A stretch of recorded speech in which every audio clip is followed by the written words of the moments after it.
Sajili ili kufuatilia kuzidisha hadithi za kuvutia na kumbukumbu kwa wale wanaokumbuka. Assalamu alaikum wa rahmatullahi wa barakatuh. Sauti ya Al-Bushra Al-Islamia inawaletea kwenu Bayan al-Imam al-Mahdi Nasr Muhammad al-Yamani. Anawasomea kwenu moja katika maansaru wake kwa Allah. Bayana kwa tarehe 18 Ramadhan 1444 Hijria, sasa na tarehe 9 mwezi wa 4 2023. Wakati saa 6 na dakika 35 usiku kulingana na takwimu rasmi ya Ummul Qura. Bayana kwa inwani tasjilu mutaba'atan linazidakum bilqasas almumti'a wa dhikra lidhakirin. Sajili ili kufuatilia kuzidisha hadithi za kuvutia na kumbukumbu kwa wale wanaokumbuka. Assalamu alaikum wa rahmatullahi wa barakatuh. Maoni mafupi tu kwa muulizaji. Upepo unapita kwa amri ya nabii wa Mwenyezi Mungu Suleiman pale alipoulenga. Yani popote pale mtume wa Mwenyezi Mungu Suleiman alipotaka kuelekeza, basi unatii amri yake. Na hakuzunguka, yani kuwa na elimu kwa ufalme wa Sheba ya Yemen, mpaka upite kwa amri yake pale alipoelekeza. Kwa hivyo hili ndilo jibu fupi. Ama kuslimu kwa Malkia Sheba, hakika Mwenyezi Mungu ndiye anastahiki kuabudiwa. Na hayo ni kwa sababu hakuwa na yakini juu ya yale aliyowakuta nayo mababa zake na watu wake, na hajui kuwa wao wako juu ya haki au juu ya upotevu. Na wala hana elimu ya kuifuata, isipokuwa akili yake inamwambia kuwa aliyeumba ufalme wa mbingu na ardhi na jua na mwezi ndiye anastahiki kuabudiwa. Lakini yeye si miongoni mwa wenye yakini bado. Mwenyezi Mungu alijua yaliyomo ndani ya nafsi yake, basi Mwenyezi Mungu akamtaka awe miongoni mwa wenye yakini, hivyo akamuongoza.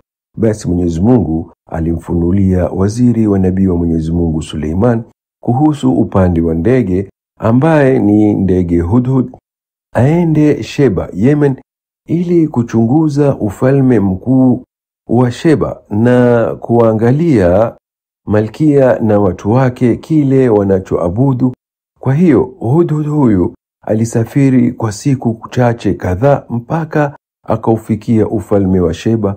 Kwa hiyo akafanya safari ya uchunguzi na kugundua kwamba ilikuwa imejaliwa kila kitu, kuanzia vifaa vya jeshi la kijeshi, farasi ambao wenye halama, marundu ya dhahabu nyingi, manyumba mengi ya kifahari, na jeshi lililozoezwa katika sanaa ya kijeshi. Kwa hiyo Hudhud akawatazama katika mapambano ya kupigana na jinsi walivyoanza kuruka na farasi juu ya vikwazo na kutoa mafunzo kwa makundi ya askari waliofunzwa katika sanaa ya kijeshi, na akawaona kuwa ndio wenye nguvu zaidi. Mbali na nguvu zao, wao ni kama walivyojieleza kuwa ni watu wenye heshima na watu wenye nguvu kubwa. Kisha akatazama wanachoabudu watu wake, na akawakuta wanaliabudu jua badala ya Mwenyezi Mungu. Kisha akaingia ndani ya kasri ya kifalme kutazama yale malkia liabudu katika hekalu lake la duara lenye madirisha duara na membamba yaliyoinuka. Akamkuta akiabudu jua pasi na Mwenyezi Mungu. Hapo alikasirika ndege Hudhud sana na kudharau akili za watu wake na akili yake malkia. Naye akampazia malkia na akatoa sauti asizozielewa kila anapotaka kulitazama jua kutoka kwenye hekalu yake. Ainamishe shingo yake mbele tu kwa kusujudu, kwa kulisujudia jua kwa nia ya kuliabudu jua. Lakini ndege Hudhud akiwa amekasirika na kile anachokiabudu badala ya Mungu, alikuwa akisimama kwenye dirisha la duara ambalo ni sawa na kimo chake na juu kidogo. Kwa hiyo kusimama mbele ya uso wake ili kumzuia kulisujudia jua. Hutoa sauti za kufuatana. Kwa hivyo wakati wowote anaposogea kwenye dirisha, hata ikiwa mwangaza iminama kidogo kutoka kwenye jua ili kulisujudia jua, mara moja husogea kwenye dirisha ile na kutoa sauti. Kwa hivyo alitaka kumtisha kwa mkono wake, lakini hakuogopa, hakutingishika na hakutirika wala hakujali. Kisha akaenda kwenye dirisha lingine na akafanya harakati zile na akatoa sauti. Basi akajua kuwa huyu ndege amekasirika na anamwona kuwa yeye na watu wake wako katika upotevu uliowazi. Na Malkia alitaka kuhakikisha tabia ya ndege Hudhud huyu. Kwa hivyo alitoka nje ya hekalu na ndege Hudhud hapo akaruka na kutua juu ya hekalu na kumtazama kimya, na Malkia akamtazama kimya. Kisha akarudi kulisujudia jua ili kuona kama atarudi dirishani kulizuia. Mara tu alipoingia hekaluni, alirudi kusimama kati yake na jua na akatoa sauti baada ya sauti ambayo hakuelewa, lakini alielewa. Hivyo alijua kwamba ndege huyu alikuwa na hasira kwa kile anachoabudu bila ya haki, lakini hakuelewa lugha yake hata kidogo. Lakini kupitia harakati zake, kisha Malkia akatoka hekaluni kabla ya kulisujudia jua. Alienda nyumba lake la kifalme, na ndege Hudhud akatoka nje na akawa anaruka angani akinyosha mbawa zake kuswali.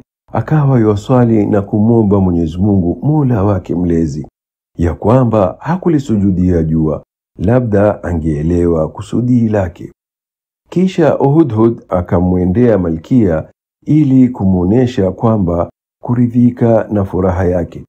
Hivyo akaruka karibu naye, kukutana naye karibu mbele ya uso wake. Ndege Hudhud akasongeza shingo yake kumsalimia. Alishangazwa na mienendo ya ndege huyu na akatamani lau angefahamu lugha yake ili ajifunze anachotaka. Kisha Hudhud akashika njia kulekea kurudi zake Sham kwa nabii wa Mwenyezi Mungu Suleiman ili amfundishe riwaya kamili na iliyokamilika juu ya ufalme mkubwa wa Sheba. Basi akafika kwenye baraza la ushauri la Suleiman, na mtume wa Mwenyezi Mungu Suleiman akamwambia, ulikuwa wapi bila idhini yangu? Kisha ndege Hudhud akamjibu, a'udhu billahi minash shaitani rrajim, فقال أحط بما لم تحط به وجئتك من سبأ بنبأ يقين. صدق الله العظيم. سورة النمل آية 22. Nabii wa Mwenyezi Mungu Suleiman akamwambia, lete ulichonacho. Allah Ta'ala asema, inni wajadtu imra'atan tamlikuhum wa utiyat min kulli shay'in wa laha 'arshun 'azim. وجدتها وقومها يسجدون للشمس من دون الله وزين لهم الشيطان أعمالهم فصدهم عن السبيل فهم لا يهتدون. ألا يسجدوا لله الذي يخرج الخبأ في السماوات والأرض ويعلم ما تخفون وما تعلنون. الله لا إله إلا هو رب العرش العظيم. صدق الله العظيم. سورة النمل آية 23 mpaka 26. Akasema Nabii Allah Suleiman, قال سننظر أصدقت أم كنت من الكاذبين. اذهب بكتابي هذا فألقيه إليهم ثم تولى عنهم فانظر ماذا يرجعون. صدق الله العظيم. سورة النمل آية 27 mpaka 28. Kisha akarejea safarini tena akiwa na barua ya nabii wa Mwenyezi Mungu Suleiman. Hivyo akamwangalia Malkia anapokwenda kwenye hekalu lake kuabudu jua. Kisha akamwanzisha kwa harakati zile katika safari ya kwanza. Anasimama mbele ya uso wake ili kumzuia asiabudu jua, kama vile alivyofanya naye katika safari yake ya kwanza. Kila alipotaka kulisujudia jua, alimzuia jua kwenye dirisha ambalo lilikuwa juu kidogo kuliko urefu wake. Kwa hiyo Malkia hakuona kwamba alileta barua pamoja naye wakati huu, bali alilisitiza Hudhud kumzuia kuabudu jua. Hapa alimlazimisha kuendelea kufikiria kwa kutumia akili, kama vile Nabii wa Mwenyezi Mungu Ibrahim alivyowalazimisha watu wake kutumia akili baada ya kuharibu masanamu yao. Na ili tusitoke nje ya mada hiyo, basi Malkia alikuwa kwenye kiti kwenye hekalu la ili kutafakari juu ya harakati za ndege, na akajiambia, akasema kwa nafsi yake, wallahi ndege huyu ananiona mimi na watu wangu tuko kwenye upotevu kwa kuabudu jua. Alitamani aelewe lugha yake ili ajue anachotaka kuabudu, kwa kuwa yeye na ana uchungu nafsini mwake na kuona kwamba Mwenyezi Mungu, Mola mlezi wa walimwengu wote, ndiye anastahiki zaidi kuabudiwa kumwabudu waja. Mpaka pindi Hudhud alimwona amizama katika kufikiri kama watu wa Nabii wa Mwenyezi Mungu wa Ibrahim walivyofikiria. Basi akachukua fursa, na fursa hiyo ni na kumbwagia barua ya Nabii wa Mwenyezi Mungu Suleiman. Kwa hiyo upesi alianza kuisoma na kupata neno la kwanza lilioandikwa kwa jina la Mwenyezi Mungu mwingi wa rehma, ambaye ni mrehemu, nayo ni kutoka kwa Nabii wa Mwenyezi Mungu Suleiman, Mola mlezi wa ulimwengu wote. Msiwe na kiburi juu yangu, na muje ilhali muslimu kwa kumwabudu Mwenyezi Mungu peke yake ambaye hana mshirika. Basi msijidhulumu nafsi zenu kwa kuliabudu jua badala ya Mwenyezi Mungu. Hapo hapo macho yake yakafurika kwa yale aliyoyajua juu ya haki ambao akili yake ilikubali kabla ya barua ya Nabii wa Mwenyezi Mungu Suleiman kumjia. Lakini Mwenyezi Mungu alitaka kuutuliza moyo wake kwa yale ambayo akili yake ya busara ilimwashiria. Hivyo akasema, nashuhudia ya kwamba hapana Mungu ila Mwenyezi Mungu peke yake, hana mshirika, na najisalimisha pamoja na Suleiman kwa Mwenyezi Mungu, Mola mlezi wa ulimwengu wote. Kabla ya kumwona Nabii wa Mwenyezi Mungu Suleiman, akawa miongoni mwa wenye yakini na akamjua Mwenyezi Mungu Mola wake, na Mwenyezi Mungu akamtia nur na kusadikisha ahadi ya Mwenyezi Mungu katika kitabu chake kinachopambanua. Sema Allah Ta'ala, walladhina jahadu fina lanahdiyannahum subuluna wa inna Allaha lama'al muhsinin. Sadaqallahu al-azim. Sura Al-Ankabut aya 69. Lakini bado ana tatizo kubwa ambalo ni jinsi ya kuwaongoza watu wake na kuacha uovu wao. Basi akauficha Uislamu wake kwa Mola mlezi wa walimwengu wote. Basi akawaita watu watukufu na wakubwa katika kaumu yake baraza la ushauri, kwa sababu alitumia mbinu za manabii na uwashauri katika jambo hilo. Kwa hikima ya akili yake Malkia, Allah Ta'ala asema, qalat ya ayyuha almala'u inni ulqiya ilayya kitabun karim innahu min Suleiman wa innahu bismillahir rahmanir rahim alla ta'lu alayya wa'tuni muslimin. قالت يا أيها الملأ افتوني في أمري ما كنت قاطعة أمر حتى تشهدون. قالوا نحن أولو قوة وأولو بأس شديد والأمر إليك فانظري ماذا تأمرين. قالت إن الملوك إذا دخلوا قرية أفسدوها وجعلوا عزة أهلها أذلة وكذلك يفعلون وإني مرسلة إليهم بهدية فناظرة بما يرجع المرسلون. صدق الله العظيم. سورة النمل aya 29 mpaka 35. Basi wakasema, zawadi ni nini? Hivyo akawaambia kwamba aliamua kumjaribu mtume Mwenyezi Mungu kwa tani za dhahabu. Hivyo akasema, kama yeye ni mmoja wa wafalme wa ardhi atakubali, na tutamchukua kuwa rafiki na mshirika wetu. Kwa hivyo tutazidisha nguvu kwa nguvu zetu, na tutamtosheleza ubaya wake na kumkinga na uovu wetu, badala ya kupigana na kumwaga damu. Na akiwa ni nabii aliyechaguliwa na Mola mlezi wa ulimwengu wote, hatutonunua kanuni ya wito wake kwa mlima wa dhahabu. Wakasema watukufu wa watu wake katika baraza la ushauri, kweli? Akasema, bali tukubaliane kuanzia sasa kwamba kama zawadi yetu itarejeshwa kwetu, basi tunajisalimisha pamoja na Suleiman kwa Mwenyezi Mungu, Mola mlezi wa ulimwengu wote. Je, huoni kuwa ni zawadi inayovutia? Wakasema, hakika ataikubali.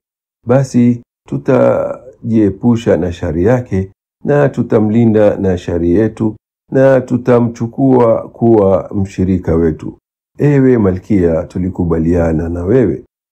Malkia akasisitiza kwamba ikiwa hatokubali, tutajisalimisha kwa Mola mlezi wa ulimwengu wote. Kwa hivyo wakasema, bali yeye atakubali.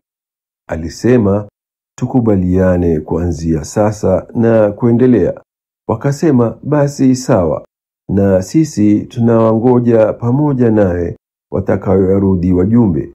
Wajumbe waliotoka kulekea kwenda kwa nabii wa Mwenyezi Mungu Suleiman, wakiwa na zawadi ya kihistoria, wakiwa na msafara wa ngamia waliobebeshwa vyuma vya dhahabu. Alipokuja kiongozi wa msafara wa zawadi ya dhahabu, walimfikia mtume wa Mwenyezi Mungu, akasema Allah Ta'ala, لما جاء سليمان قال أتمدونني بمال فما أتاني الله خير مما أتاكم بل أنتم بهديتكم تفرحون أرجع إليهم فلنأتينهم بجنود لا قبل لهم بها ولنخرجنهم منها أذلة وهم صاغرون. صدق الله العظيم. سورة النمل آية 36 mpaka 37. Ukweli kwamba kuinua dhulma ya mwanadamu dhidi ya mwenzake ni jambo la kulazimishwa, lakini kuhusu dini hakuna kulazimishana katika dini. Kisha wajumbe wa Malkia wakarudi na zawadi yao kwa Malkia wao, na kisha kile alichokubaliana na watu wake kilitekelezwa ikiwa zawadi yao itarudishwa kwao. Ni kusilimu pamoja na Suleiman kwa Mwenyezi Mungu, Mola mlezi wa ulimwengu wote. Basi Malkia wao akaleta hoja dhidi yao kwa sharti hili. Basi wakaslimu pamoja na Malkia pamoja na Suleiman kwa Mwenyezi Mungu, Mola mlezi wa ulimwengu wote. Kisha ndege Hudhud alifurahi sana alipowasikia wakislimu kwa Mwenyezi Mungu, Mola mlezi wa ulimwengu wote. Hivyo akaondoka na bishara ya mtume wa Mwenyezi Mungu Suleiman kwa siku kadhaa alipokuwa akiruka, na hakupata muda wa kupumzika ila kidogo kwa ajili ya kula katika matunda. Hivyo akamfikia mtume wa Mwenyezi Mungu Suleiman, akamwambia kwamba wamesilimu kwa Uislamu pamoja na Malkia wao kwa Mola mlezi wa ulimwengu wote. Nabii wa Mwenyezi Mungu Suleiman alifanya baraza lake la ushauri katika majini na wanadamu, akasema Allah Ta'ala, qala ya ayuha almala'u ayyukum ya'tini bi'arshiha qabla an ya'tuni muslimin qala ifritu min aljinni ana atika bihi qabla an taquma min maqamika wa inni alayhi laqawiyyun amin قال الذي عنده علم من الكتاب أنا أتيك به قبل أن يرتد إليك طرفك فلما رآه مستقرا عنده قال هذا من فضل ربي ليبلوني أشكر أم أكفر ومن شكر فإنما يشكر لنفسه ومن كفر فإن ربي غني كريم. قال نكر لها عرشها ننظر أتهتدي أم تكون من الذين لا يهتدون. صدق الله العظيم. سورة النمل aya 38 mpaka 41. Na alitaka kumjaribu imani yake. Je, ataamini muujiza wa kuleta kiti chake cha enzi ambacho alikiacha kikiwa na ngome katika jumba la baraza la shura na milango imefungwa juu yake, au atafitinika na kumsingizia Suleiman kwamba yeye ni mchawi anayemwazia kiti chake cha enzi. Hivyo atakuwa miongoni mwa wale wasioongozwa, miongoni mwa wale ambao hawatofautishi baina ya uchawi na miujiza, na hata akathubutu kukikaribia kiti chake cha enzi ili kukigusa kwa mikono yake, na kwa kuwa Suleiman alimpunguza juu yake mitihani na akasema, mgeuzieni kiti chake cha enzi kwa ajili yake ili tuone, je, ataongoka? Anaamini kwamba imeletwa na miujiza kutoka kwa Mola mlezi wa ulimwengu wote, basi atakuwa miongoni mwa wenye yakini.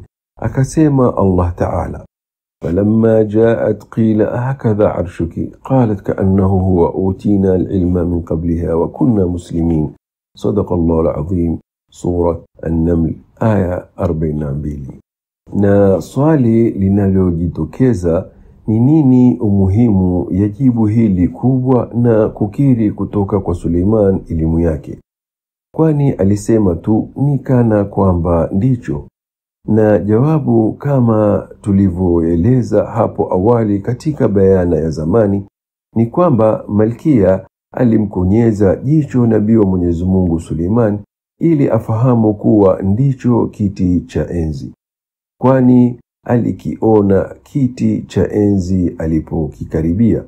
Kwa hiyo akaona kwamba ncha za almasi ambazo jina lake lilichorwa katika kile kiti cha enzi zimeondolewa. Akaona mahali katika ncha hizo zimechongwa kwenye kile kiti cha enzi vipande tu vya jina lake viliondolewa. Alijua kwamba kilikuwa kiti chake cha enzi ambacho kilikuwa kimeletwa na miujiza kutoka kwa Mungu kama uthibitisho zaidi wa kile alichokuwa akilingania. Basi akageuka juu ya kiti cha enzi, akapapasa mahali malipo na ncha ili kuhakikisha kwa kuguswa kwamba palikuwa mahali pa ncha za jina lake. Kisha akageuka mgongo wake kuupa wajumba wa watu wake, na uso wake ukamlekea Suleiman. Alimkonyeza macho na kusema, ni kama ndicho, isipokuwa alimkonyeza macho kwa nabii wa Mwenyezi Mungu Suleiman ili afahamu kwamba kuwa ndicho kiti cha enzi, na aelewe kwamba hakutaka kukiri kuwa ndicho kwa kufitini watu wake wasije wakafitinika kufikiria kwamba Suleiman alikuwa mchawi ambaye aliwazia kiti chake cha enzi. Basi mtume wa Mwenyezi Mungu Suleiman alijua anachomaanisha Malkia kutokana na kupepesa jicho lake kwa kusema ni kana kwamba ndicho. Basi akajua anachomaanisha, kisha akashuhudia nafsini mwake kuwa Malkia anaye elimu ya kumjua Mwenyezi Mungu wa haki. Akasema Allah Ta'ala, فلما جاءت قيل أهكذا عرشك قالت كأنه هو وأوتينا العلم من قبلها وكنا مسلمين. صدق الله العظيم. سورة النمل آية 42. أكسيما الله تعالى، أفمن يعلم أنما أنزل إليك من ربك الحق كمن هو أعمى وإنما يتذكر أولو الألباب. صدق الله العظيم. سورة الرعد. Na tulitaka iwe maoni tu, lakini imekuwa taarifa, maelezo zaidi, na kwa Mungu mambo yarudishwa. Kwa hiyo muiwache bayana hii hapa kwa muda na kusajili kwa ajili ya ufuatiliaji, gumzo na wapendwa wangu katika upendo wa Mungu, wafuasi wazuri wa kwanza na watafiti wa haki kutoka kwa watu wenye akili. Na jueni kwa yakini kwamba mimi siwaletei hadithi za Qur'ani kutoka kwangu, bali kwa hakika mimi naichunguza kwa undani elimu yangu kutoka katika Al-Qur'an Al-Azim, kwa dalili kupanua uthibitisho wa ukhalifa juu ya ufalme wa ulimwengu kwa kauli ya kweli ya Al-Qur'an Al-Azim. Na ninasema, ewe Mwenyezi Mungu, waliniepusha na kukataa chaguo lako la khalifa wako. Utakasifu ni wako, basi humjumuishi yote katika hukumu yako. Ewe Mwenyezi Mungu, basi zitishe shingo za wale wanaokengeuka kwa ishara za askari wa kali wa COVID kutoka kwako. Ewe Mungu, inua kiwango cha vita vyako vya ulimwengu na za korona.